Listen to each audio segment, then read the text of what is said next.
The business sector plays a vital role in achieving sustainable development.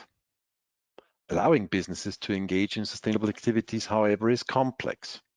CSI Europe is a platform that supports more than 10,000 enterprises across Europe on their pathway towards sustainable development. And Jan Noterdaeme is one of the co-founders of CSI Europe. 20 years ago, he co-initiated the appeal of European heads of states and governments on corporate social responsibility and set a milestone for the EU strategy on CSR. Later, he co-initiated the European multi-stakeholder platform on SDGs and currently collaborates on the European Pact for Sustainable Industry.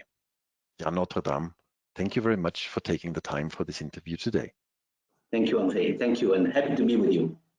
You've been working for more than 2 decades on corporate social responsibility and corporate sustainability, and you have a broad overview of success stories, challenges, and practices. What are your experiences with sustainable development in the business sector? At the very beginning, 25 years ago, it was meeting and working with the pioneers, the Boy Scouts, or the jokers, sometimes I call them.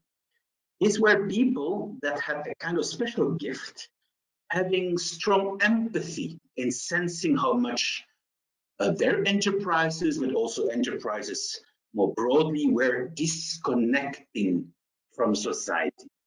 And they were the people that had a kind of license to operate with the blessing of the CEO, acting as jokers, as I've said, trying to bring back purpose in business, bring also new intelligence in enterprises and across departments to reconnect. That is kind of first generation of people I met.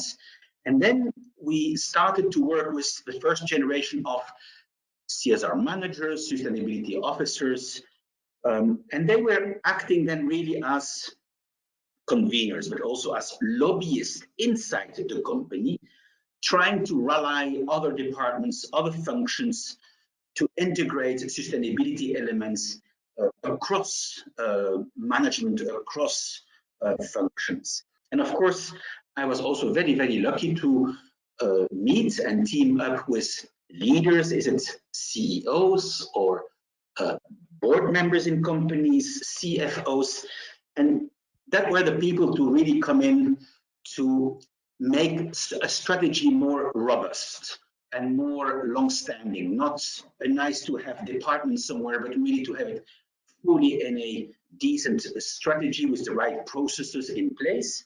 Has sustainability finally arrived on the level of management boards and of CEOs? Well, I would say, compared, of course, to 25 years ago, yes, very much. I think that the culture and the mentality 25 years ago was still very much about the only purpose of business is to do business. Well, and then here and there, you had nice initiatives inside companies towards employees in terms of employee engagement, participation, and then also community level activities. Today, you really see a very big shift. Sustainability is not a nice to have, it's a central element to drive the future success of an organization. Of course, this is quite complex. It's not in a one night shift that you can do that, but there is a radical difference. Now, the challenge is the volume. Is there enough critical mass today of companies to have it on the board in their strategy? That's the big question. And that is a question that we try to answer together with also other key players from civil society, from the EU policy side. Where is it that we can now make a second step towards what I call critical mass? That is really the challenge. So there are many, many sources why we are not yet there with the real critical mass. And one strong source of the situation that is explaining this is because we still have in Europe a generation of industry federations that that are not yet at the pace. So we have to take it out of the niche, even out of CSI Europe, and we have to make and we have to contribute in shifting federations from pure lobby organizations to become real networks, capacity builders for the thousands of their members. That is what is really at stake. And this is part of your CSI Europe strategy for the next years? Yes, indeed. We had over the last 3 years a deep reflection about the strategy of CSI Europe towards 2030. And we clearly identified 3 strong priorities. 2 we are used to, and 1 new one. Besides supporting enterprises in their transformation at all levels, across all functions and in the value chain, and besides continuing the dialogue and collaboration with the EU institutions, we have added somewhere in the middle a very important chunk, which is helping companies to collaborate, to co-construct collaborative solutions that have more impact than if they would each continue to work on their own. We inaugurated, after a call of 380 CEOs, we added a big action to that, which is now the European Pact for Sustainable Industry. What is this European Pact for Sustainable Industry about? What is its content and how does the governance mechanism work? It has, first, 3 strong objectives. As I just mentioned, we have put the ambition to reach by 2024, so in the next 4 years, to see all European industry federations and associations having and rolling out a mature strategy on sustainability for all their members. The fact is that 3 years ago, we did a first study together with PricewaterhouseCoopers, and we find out that although 73% of industry federations have sustainability in their mission statement, in their vision, so in the wording, but only 30 to 35% of federations had effective projects with their members to act, to do, to collaborate. So we have to bridge this gap and see where can we, over the years, support industry federations using leadership of companies and some of their members inside the federation, and see where they can have a more holistic approach on sustainability, not atomized with bits and pieces, but also to have a strategy with a strong roadmap or action plan with a number of targets for the sectors as such, with the measurements and the communication elements that goes with a full-fledged strategy. So that is one ambition. The second is that we want by 2030 grow this cultural mindset of transformation is not enough, collaboration is a duty. So we need to embrace far more volumes of enterprises to get into, I would say, a more value economy than only a volume economy. And that is where we need the federation. So we had some measurement to see what was missing. The third objective we have with the Pact is to continuously measure. So every year, starting this year, we will develop CSI Europe together with Moody's and Vigeo Eiris, which belongs to Moody's, a European Sustainable Industry Barometer. And we will measure 2 things. One, Vigeo Eiris will apply its methodology to rate the ESG performance of more than 1,500 enterprises across Europe, with a special focus also on their climate scores.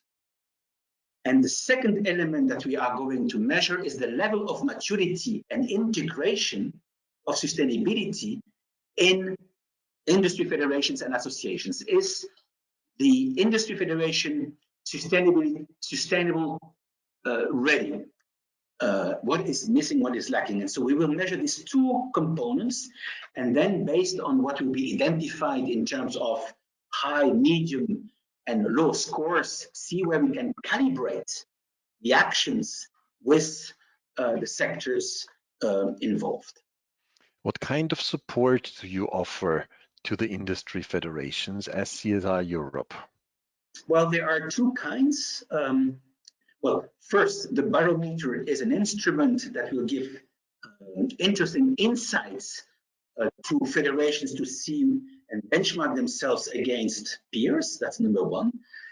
Then we also have meetings for federations, and they told it to us, the Pact is coming at the right time, the right thing at the right time, where we need to have a zone of comfort where we can unveil what works and what doesn't work in each of our federations, and where can we steal from one another, where is there inspiration from one sector to another sector to make progress. That is one element, but also we try to see where, by conveying some of these sector federations together, they might also start to sense that next to sector projects, there is maybe also time and need for cross-sector initiatives to emerge, very much because of the SDG agenda, where you see that it is not a pick and choose. Every single SDG needs to be articulated with several other SDGs, and the complexity of that is requiring also more complex collaborations and very often cross-sector collaborations. CSI Europe engages in a EU policy dialogue that advocates for the development of a level playing field and the recognition of the role of businesses in the sustainability agenda. What are the main benefits of these policy dialogues for businesses on the one hand and for policymakers on the other? Dialogue with the president of the European Commission back years ago, that was President Santer and then President Prodi, with also Mr. Guterres, who was at that time Prime Minister in Portugal.